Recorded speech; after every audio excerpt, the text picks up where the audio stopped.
Hello everybody on YouTube world. I'm just going to do a long rambling farm tour here for anyone that may want to watch it. I have watched several YouTubes in putting this hobby farm together, so I thought maybe I'd share some of that back. This is Iris here. So this is the Ganaraska Hop Yard. We don't monetize anything. We're just a hobby. It's just done for fun. So I have no pointers on how to make money farming. It's easy to spend money farming and livestock. And I have some pointers maybe for saving money. So first off, why do we do it? Well, we love animals. So we have goats and we have guardian dogs for them. And I kind of like beer too, so I like to grow hops and make beer for myself and my friends. The water all comes from a well here on the property, so it's like a beer journey that nobody else gets to go on but me and my pals. So we're going up the covered staircase to the barn. There used to be an outdoor walkway, but in the winter, carrying buckets, it was treacherous. I have a hose that comes up here in the summer to give us our water, but in the winter, this can't be, it's a lot of work to have a system that doesn't freeze, so I built this covered walkway so it's easier to carry buckets up and everything else, and it's hay storage, as you can see. We go through about a bale a day, so this whole storage area here holds about a month's worth of hay. Here's the back door to the barn, and it's nice to walk up here and not have to worry about snow and ice right into the barn. So the barn was here. Hi, Racer. The barn was here when we bought the place. I filled it with motorcycles, old used motorcycles, and a lot of junk, but eventually I wanted to have animals, and my wife really loves animals, and she gets a lot out of them. So it's not a very big barn. There's a hay loft there. I put a staircase in to get up there, but we store our winter hay up there, but generally we try to work out of the easy storage area, because getting hay up there is really difficult. You got to use the machine and the bucket and go up and down the stairs. Oh, hello everybody. Anyway, we'll come get out in the light a bit more here. So this is their 3-season room. This wasn't here. I did this. And here you can see this is our goat inventory. They're not up there now, but what they do is they jump up on the step and on the shelf, or onto this shelf and up to this shelf, and they do jump up to this shelf. So we can see, it's not an elf on a shelf, it's a goat on a shelf. But they do use it frequently, but not when they have access to the outdoor pasture, which we'll get to eventually. We have 3 hay feeders. I know it's dark in here, but 3 hay feeders, 2 in the barn, and the one outside the barn in their 3-season room.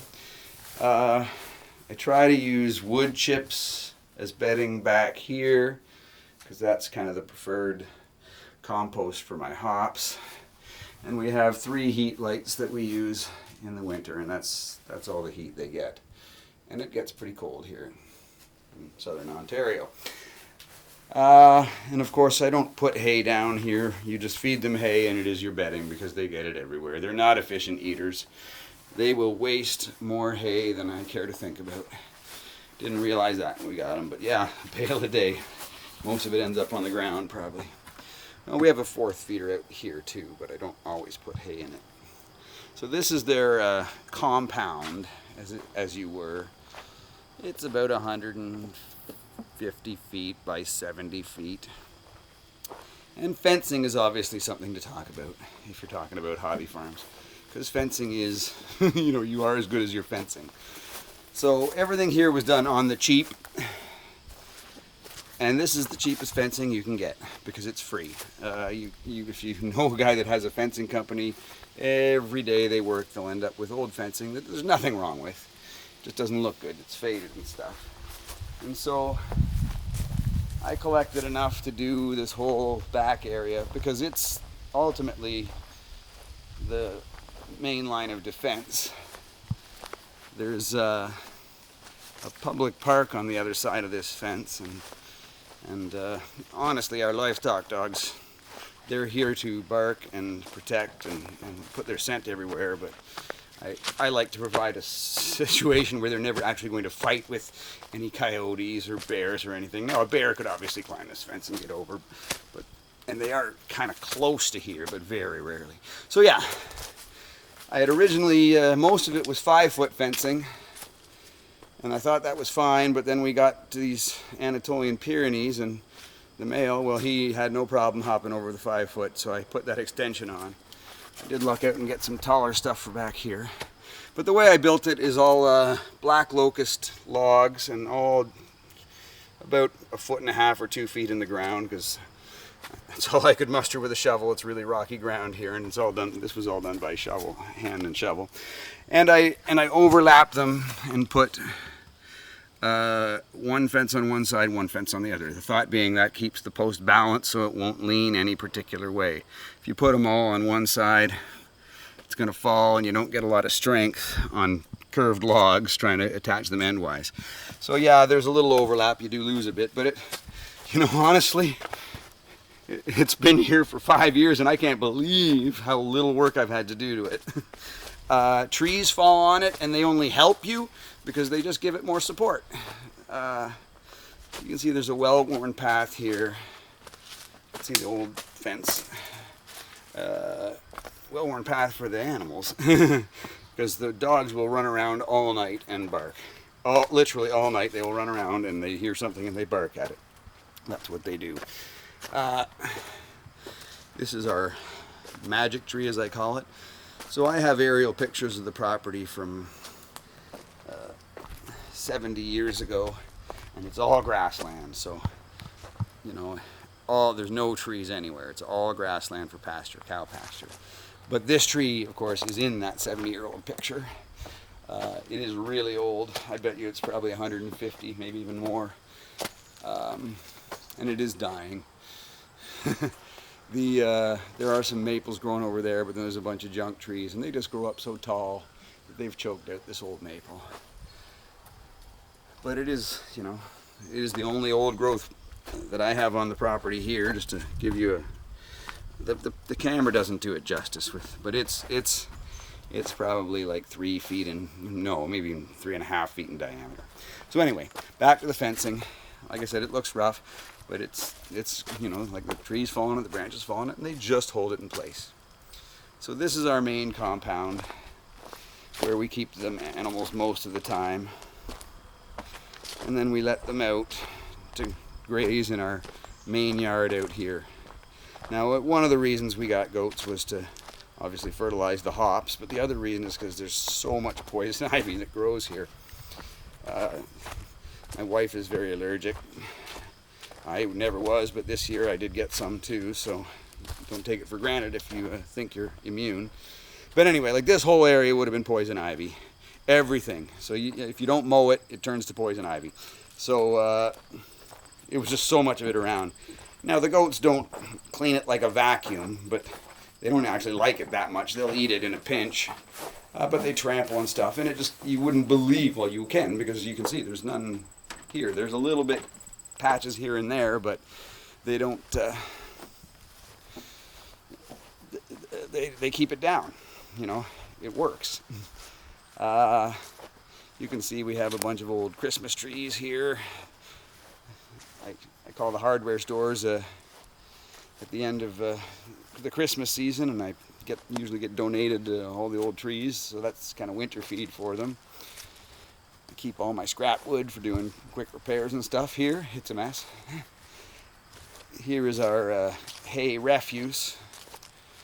So if you don't turn the hay, it doesn't rot properly or quickly, and it stinks a lot.